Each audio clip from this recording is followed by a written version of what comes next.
Can somebody help me not burn my house down? Okay, so here's the situation. I am building built-in. So I just checked the comments in this video and there's a lot of good suggestions on how to extend the box out from the wall so you can have it flush with the back of your cabinet.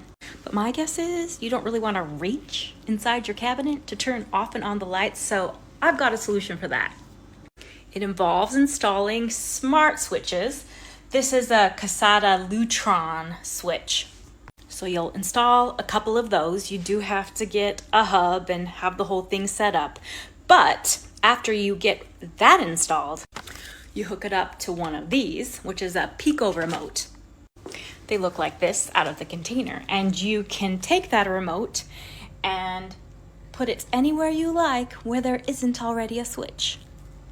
A less expensive option would be to use a wireless switch and receiver kit, which I just happen to have right here. This little thing you put inside the box, and you put the wires in here and here, and it connects to this thing, which can also turn off and on lights. Both of these things are great options when you need to move light switches without rewiring everything. Hope that helped.